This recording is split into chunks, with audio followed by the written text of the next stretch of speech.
Good afternoon and welcome to Icu Tv Lunchtime News. Let's take a look at the stories making headlines.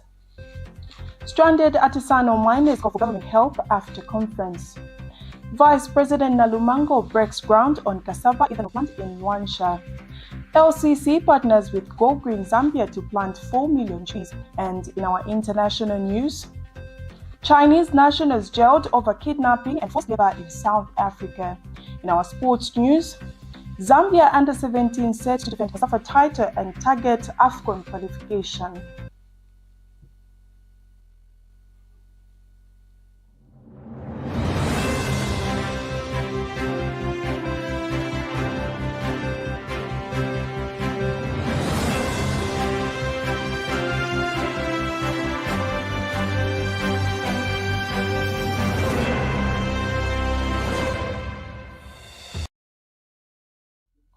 With the news details, my name is Mapalo Kasama.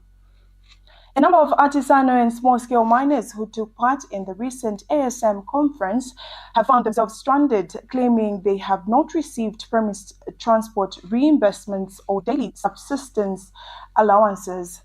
The situation has triggered calls for immediate government action.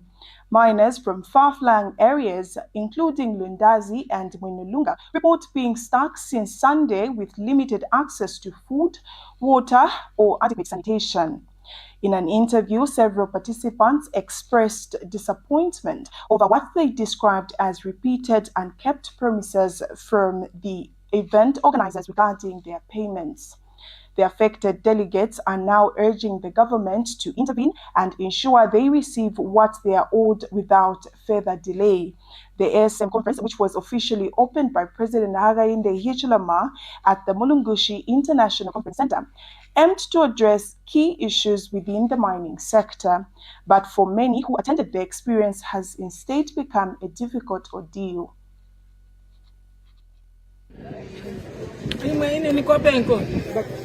It is good that people they should understand.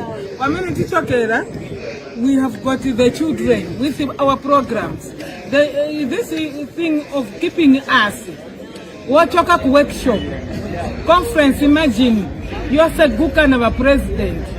This is an embarrassing. It's me, I'm telling you. Please, we need your assistance. We need your assistance. Because already, even this morning, imagine from morning, they food us to say we come here for 9 hours. I think even the picture itself is telling me I was the participant, called well much respected. Then here I am, like we are desperate. Papers. I don't know this madness where it is taking us. Because for sure today again we are sleeping. Where are we going to sleep? Where are we going to sleep? We have not eaten anything. No breakfast, no lunch. Up to now, then we don't even know what is next. We arrived in Lusaka on Monday.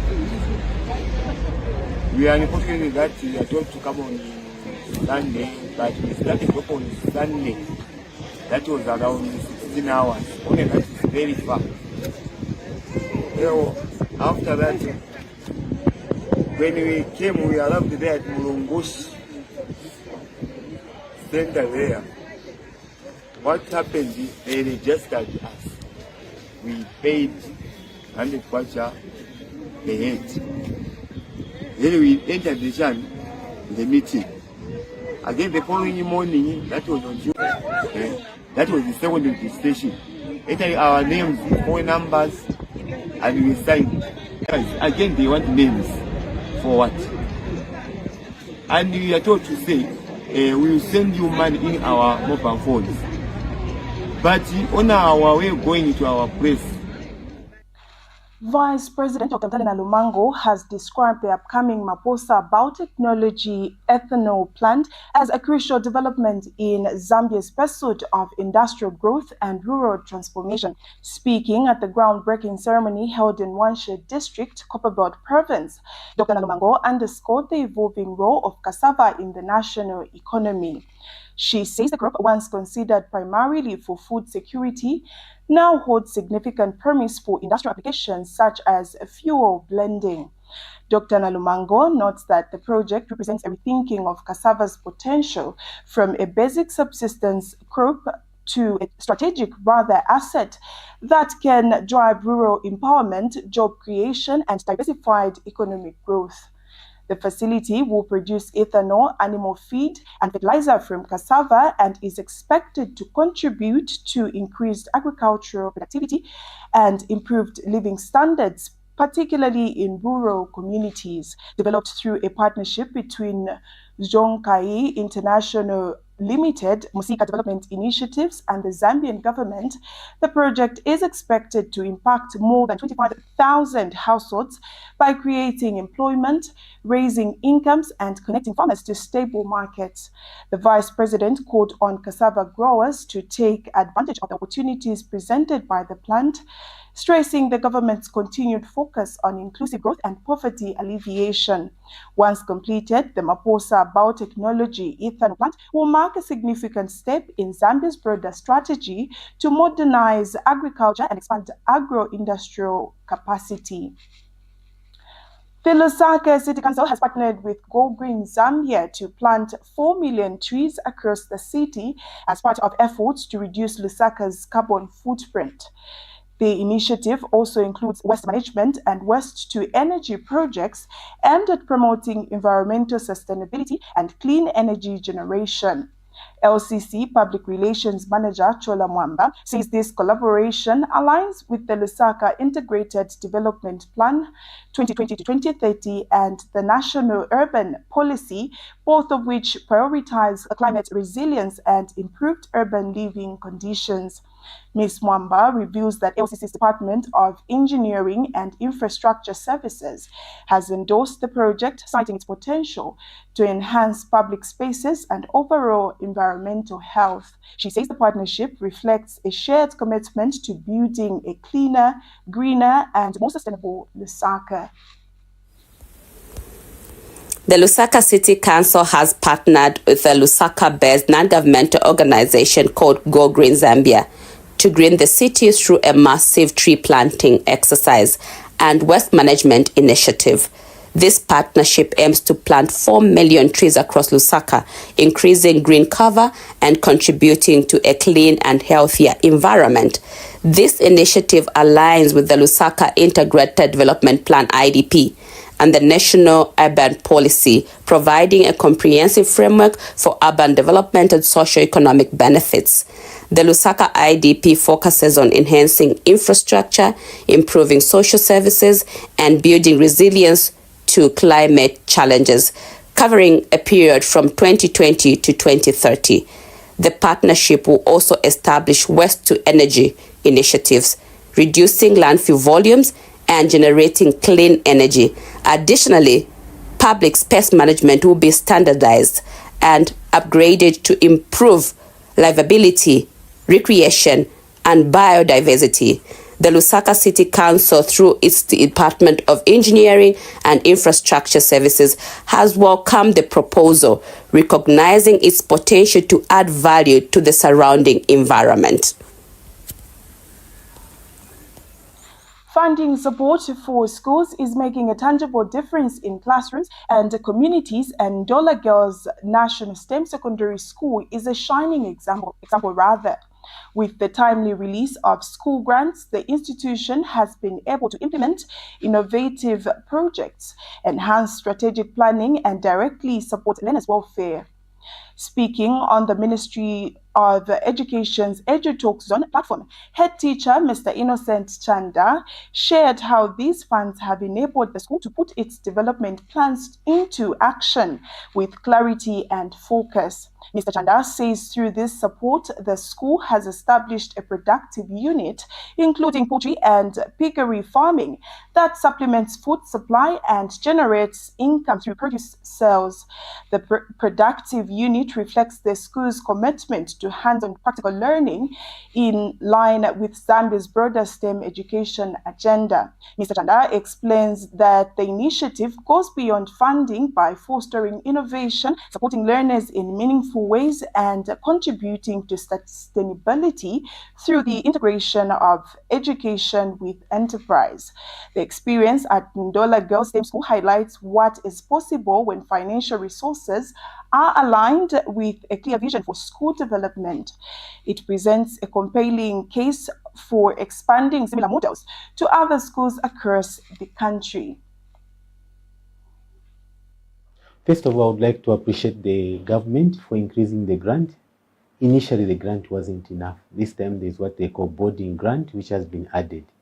So what we are doing to manage the situation is, first of all, to budget properly so that as time comes for spending, we spend according to the way we've budgeted. And apart from that, we have got programs that run in school to back up the funding, such as production unity. Like in our school, we run the poultry. We rear about 1,000 beds in a term in batches of 200 in a space of 2 weeks. Apart from that, we also have the piggery. Piggery, the products we don't feed the learners, we sell to Pork Master and the Zambia.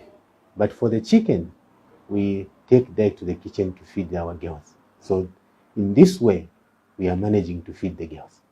Okay, you talked about this production unit. I am interested in that. How well are you doing?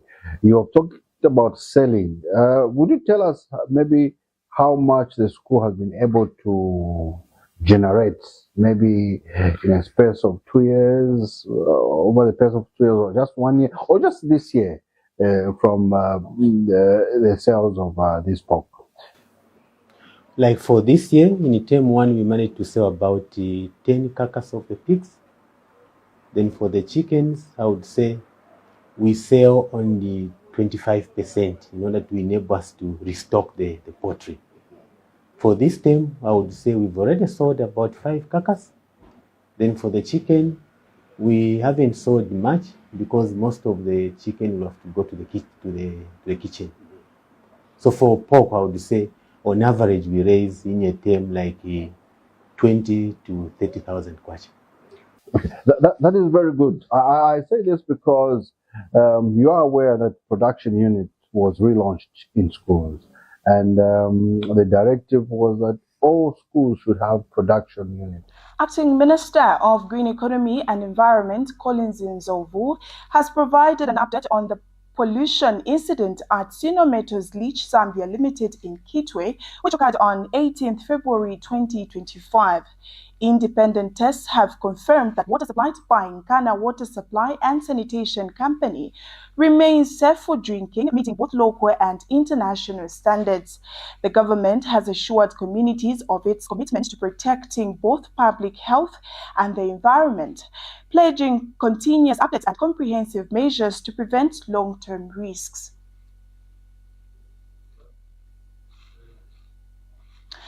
You're still watching Icu Tv Lunchtime News. We now take our first break. Coming up next in international and sports news, Chinese nationals jailed over kidnapping and forced labor in South Africa. Zambia under-17 set to defend COSAFA title and to get AFCON qualification.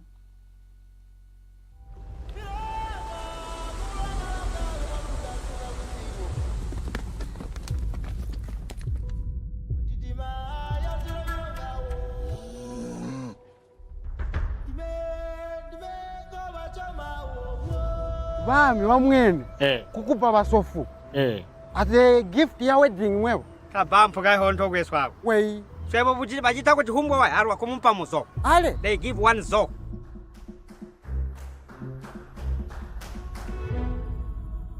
basa sunu tusegelela akupobola nguzu ya mwanesu musanko yulage mwana mushende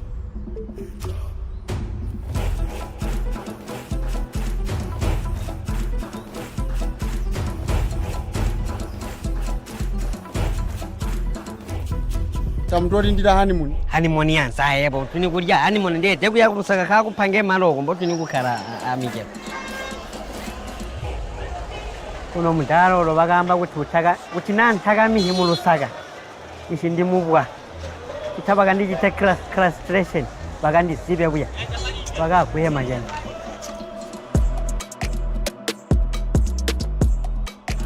Iwe. Amani munganda mwana unkira mafia ngombe apa peni. Na da ngombe muno.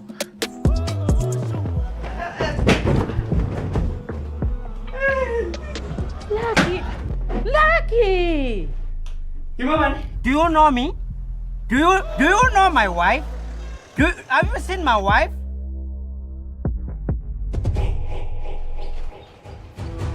Chiriku.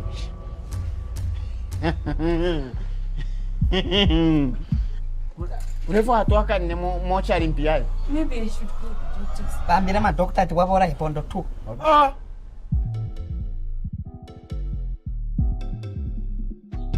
Chikaringa byani bantu nawe chakaringa byani ko. Oh. Chachiringo kumichiringanya pa mulesu wa mafuta. Wow. I'm so impressed mura. Pesi ndari kwamba bakuti. Aya mahuta anunkira musimba. Imwe mwaga suba.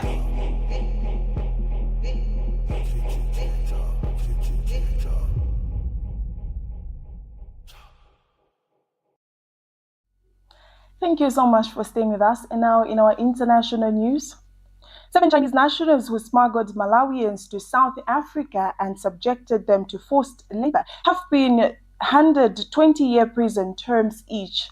The 4 men and 3 women were found guilty of human trafficking and kidnapping earlier this year by a South African court. Their sentence comes nearly 6 years after they were arrested when local authorities raided a factory in Johannesburg and found 91 Malawian nationals, 37 of them children, working in appalling conditions. Human trafficking is a major concern in South Africa, with the country regarded as a source, transit and destination, according to the government. We now take another break as we get ready for our sports news, so stay tuned.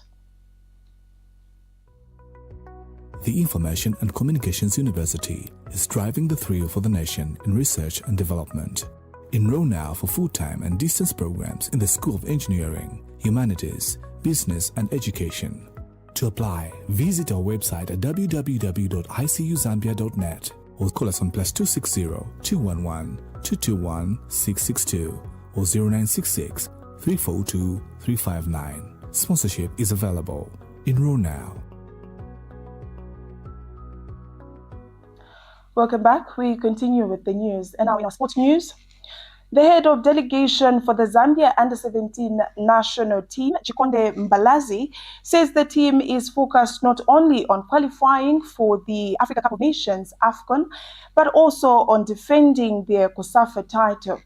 Zambia will begin their title defense at the 2025 COSAFA Under-17 Championship with a match against South Africa on Friday at Ngoni Stadium in Northern Zimbabwe. This year's tournament serves a dual purpose, acting as both the regional championship and a qualifying pathway for the 2025 Under-17 AFCON. Coach Chris Kaunda is leading the technical bench, supported by assistants Lamek Panda, Francis Kombe, Clive Hachilensa, and Martin Mwamba.